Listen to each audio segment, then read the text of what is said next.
Speaking of baha, partner, dyan nag-ugat ang pinakamalaking problemang tinutukan ng mga Pinoy ngayong 2025. Sa kabila kasi ng malaking pondong inilaan para sa mga flood control projects, marami ang nagtataka sa mga biglaang pagbaha kahit hindi naman malakas ang ulan.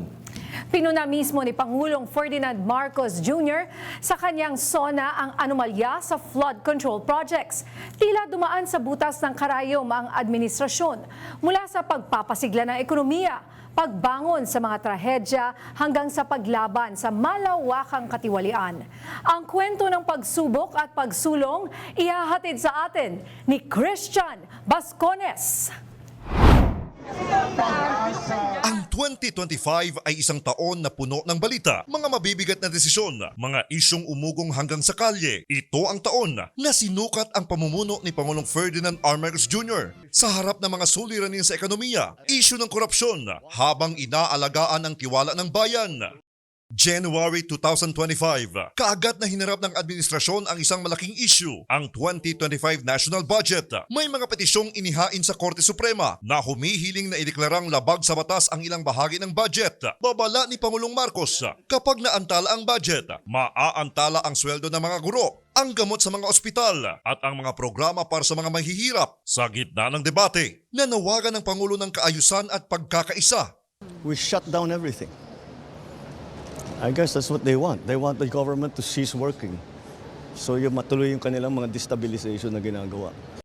Pebrero, tumuon ang atensyon ng Pangulo sa pagsasaayos ng sistema sa mga transaksyon sa pamahalaan. Binigyang diin niya na ang tamang pagbabayad ng buwis at ang paggamit ng teknolohiya sa serbisyo ay makakatulong sa pagpapaangat ng ekonomiya. Sa bawat buwis ng ating tapat na binabayaran, tayo ay hindi lamang nag-aambag sa kaban ng bayan. Tayo rin ay nagtatayo ng isang maunlad na Pilipinas. Marso at Abril, lumitaw ang mga balitang may mga pagbabago sa aspeto ng politika. May mga ulat ng hindi pagkakaunawaan sa loob ng makapangyarihang hanay. May mga desisyong tahimik, ngunit may malaking epekto sa pamamahala. Sa pagpasok ng Mayo hanggang Hunyo, ipinag-utos ni Pangulong Marcos ang isang cabinet reset.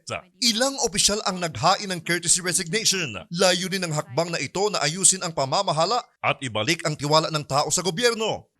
President Ferdinand R. Marcos Jr. has called for the courtesy resignation of all cabinet secretaries in a decisive move to recalibrate his administration following the results of the recent elections.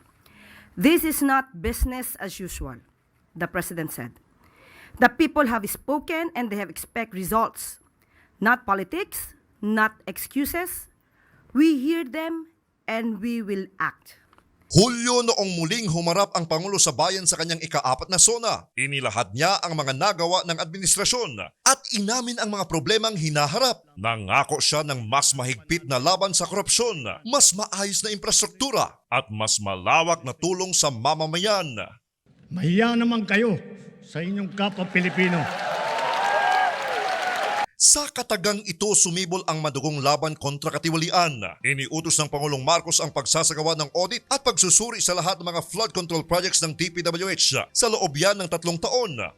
The DPWH will immediately submit to me a list of all flood control projects from every region that were started or completed in the last 3 years. Isa-isang ininspeksyon ng Presidente ang mga maanumalyang proyekto laban sa baha. At siya mismo ang nakasaksi sa mga kapalpakan. Isiniwalat ng Pangulo na maraming ghost projects na idineklarang completed ng DPWH. I'm getting very angry. This is what's happening. Completed ang record ng Public Works. Walang ginawa, kahit isang araw hindi nagtrabaho, wala. August 11 doong inilunsad ang sumbong sa Pangulo website. Layo nitong bigyan ng boses ang bawat Pilipino na siyang nakakaranas ng paghihirap na epekto ng pagnanakaw sa kaban ng bayan. Isang buwan ang dumaan at itinatag naman ang Independent Commission for Infrastructure o ICI na siyang nangunguna sa investigasyon sa flood control scandal. Libo-libong mga Pilipino ang sabayang nagmarcha sa mga kalsada sa ilang panig ng bansa na nakikiisa sa laban kontra katiwalian. Sinundan ito ng pagsasampa ng kaso ng COA sa mga inimbentong audit reports. Tax evasion cases naman ang inihain ng BIR at formal na nagreklamo ang DPWH laban sa daan-daang ghost projects. Matapos pasimula ni Pangulong Ferdinand R. Marcos Jr. ang pag-iimbestiga sa maanumalyang gawain, patuloy ang aksyon ng pamahalaan upang alamin ang katotohanan at panagutin ang mga may sala rito. Tinitiyak ni Pangulong Marcos Jr. na hindi rito matatapos ang pagkilos ng pamahalaan upang panagot ang lahat ng may sala. Tuloy-tuloy ang aksyon kontra korupsyon. Oktubre, pinalawig ng Pangulo ang pagbabawal sa pag-angkat ng bigas upang maprotektahan ang mga Pilipinong magsasaka habang sinisiguro naman na may sapat na supply ng pagkain. Patuloy din ang tensyon sa West Philippine Sea. Iginiit ng administrasyon ang karapatan ng Pilipinas sa sariling teritoryo. Nobyembre, umusad ang mga investigasyon.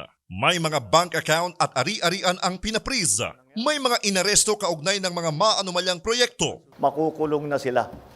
Wala silang Merry Christmas. Before Christmas, makukulong na sila. Kasabay nito, naging balita rin ang isyung pamilya matapos magpalitan ng pahayag ang Pangulo at ang kanyang kapatid. For a while now, we've been very worried about my sister. When I say we, I'm talking about friends and family. And the reason that is because the lady that you see talking on TV is not my sister. And that view is shared by our cousins, our friends. Hindi siya yan. Hindi siya yan. So that's why we worry. So we are very worried about her. I hope she feels better soon. Ngayong buwan ng Disyembre, pinangunahan ng Pangulo ang pagbubukas ng mga bagong pasilidad sa NAIA Terminal 3 para sa administrasyon.